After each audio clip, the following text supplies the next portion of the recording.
Kasus body shaming ini lebih banyak terjadi pada remaja perempuan dibanding dengan remaja laki-laki. Assalamualaikum warahmatullahi wabarakatuh. Terima kasih udah klik video ini. Oke guys, kali ini aku akan membahas tentang body shaming. Kalian tahu nggak kenapa aku bisa bahas tentang body shaming ini? Karena aku sendiri juga pernah mengalami body shaming itu guys. Contohnya tuh pada saat aku ke kampus, teman-teman aku selalu bilang, "Ih Lia, kok kamu gendutan sih? Padahal kalau kamu kurus cantik loh." Harusnya perkataan seperti itu tuh nggak boleh guys. Itu akan membuat seseorang menjadi insecure dan tidak percaya diri. Untuk membahas lebih jauh apa itu body shaming, oke, langsung saja, let's start it.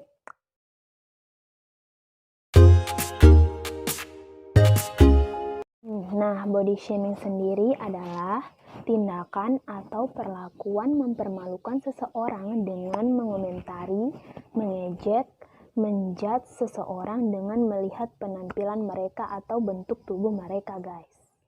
Nah, mengapa body shaming ini ada?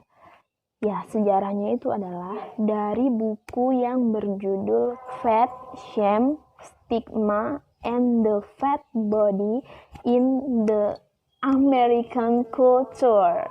Nah, buku ini menceritakan tentang pada zaman dahulu itu seseorang yang bertubuh gemuk justru dilihat sebagai orang yang rajin, sehat, tidak malas, rajin kerja keras.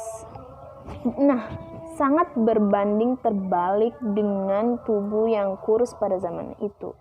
Tubuh yang kurus dianggap sebagai seseorang yang malas, tidak sehat, dan dikucilkan dari masyarakat. Berbanding terbalik kan guys dengan sekarang ini, mereka justru lebih mengidam-idamkan tubuh yang langsing daripada tubuh yang gemuk. Dari buku itulah mengapa sampai sekarang ini seseorang mempunyai pikiran yang membanding-bandingkan antara kurus dan gemuk, antara hitam dan wajah yang putih, antara cantik dan yang sedikit tidak cantik, kemudian ganteng yang tidak ganteng, kemudian tinggi dan pendek. Mengapa sangat penting untuk membahas body shaming ini? Perlu kalian ketahui, kasus body shaming ini dari tahun ke tahun itu semakin meningkat guys. Nah, pada tahun 2018 sampai 2019, kasus body shaming ini berjumlah 966 kasus di Indonesia.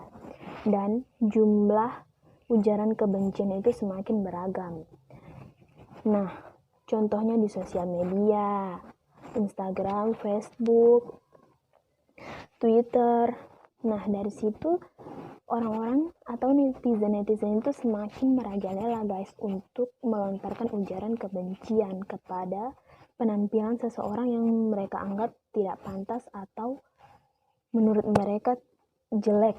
Dan statistika nasional mencatat bahwa kasus body shaming ini lebih banyak terjadi pada remaja perempuan dibanding dengan remaja laki-laki. Nah, kasus pada remaja perempuan ini berjumlah 94% dan untuk remaja laki-laki berjumlah 64% guys. Bayangkan, remaja perempuan itu lebih cenderung terkena body shaming. Dampak yang terjadi saat seseorang terkena body shaming itu guys, yang pertama, depresi ringan maupun depresi berat, karena ujaran kebencian atau komentar-komentar seseorang itu membuat dia semakin tidak percaya diri dan akhirnya dia mempunyai jiwa yang sedih secara mendalam guys. Akhirnya dia merasa tertekan, kemudian dia semakin tidak percaya diri untuk keluar rumah dengan penampilannya seperti itu. Akhirnya dia lebih suka menyendiri dan kemudian depresi. Yang kedua, yaitu kehilangan percaya diri. Kan seperti kalau orang dibilang jelek, dekil, hitam, jerawatan, pasti mereka merasa kurang percaya diri. Nah, semakin seseorang dikomentarin seperti itu, mereka akan kehilangan kepercayaan diri mereka. 3, yaitu diet berlebihan sehingga menyebabkan sakit parah, guys. Bayangkan jika seseorang merasa mereka gendut, terus kemudian dikata-katain teman-teman mereka, kamu itu harusnya diet, kamu itu harusnya olahraga. Itu membuat mereka stres dan kemudian mereka itu harus diet yang sangat berlebihan dan akhirnya mereka sakit. Dan yang paling parahnya yaitu mereka bisa bunuh diri. Itu yang nomor 4, bunuh diri. Bayangkan. Adapun cara-cara untuk mencegah body shaming ini terjadi pada diri kalian, guys. Love yourself. Kalian harus lebih mencintai diri kalian sendiri dengan tidak terlalu memikirkan apa yang orang lain katakan. Itu memang susah. Aku jujur itu susah banget, guys. Sangat susah. Ini yang paling penting, yaitu kita harus selalu bersyukur dengan apa yang sudah diberikan Tuhan kepada kita, guys. Harus bersyukur kepada Allah Subhanahu wa Ta'ala. Nah, itu yang paling penting, itu yang sangat paling penting. Ubah insecure kalian menjadi bersyukur. Hilangkanlah semua apa yang orang bilang tentang kalian itu, anggap itu adalah motivasi kalian untuk merubah diri Anda. Oke. 4, yaitu expression. Kalian jangan sungkan-sungkan berekspresi apa yang kalian rasa, apa yang kita rasa pada saat menjadi korban body shaming itu. Misalnya kalian habis dibilangin gendut, terus kamu gak apa-apa kok bilang sama teman kamu, bilang gini, kamu kok bilang gitu sih sama aku, itu menyakiti perasaan aku loh. Nah, itu yang dinamakan expression. Kalian harus membuat seseorang itu sadar bahwa dengan perkataan mereka itu akan menyakiti hati seseorang. Tuh gitu guys, gitu. Body shaming ini juga ada sanksi dan peraturan yang mengatur tentang body shaming ini, yaitu pasal 23 ayat 3 sampai pasal 45 ayat 3 Undang-Undang ITE nomor 11 tahun 2008. Hati-hati ya guys. Terus orang yang kena pasal ini akan dipenjara atau dipidana selama kurang lebih minimal 4 tahun penjara dan dikenakan denda sebesar 750 juta rupiah. Itu tadi penjelasan aku mengenai body shaming.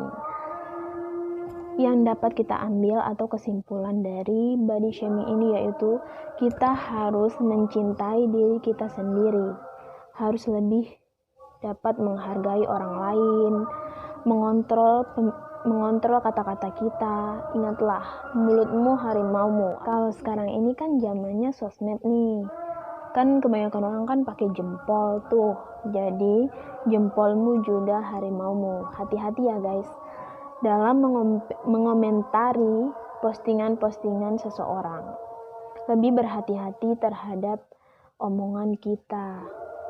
Harus selalu bersyukur terhadap Tuhan Yang Maha Esa, Allah Subhanahu wa Ta'ala, guys.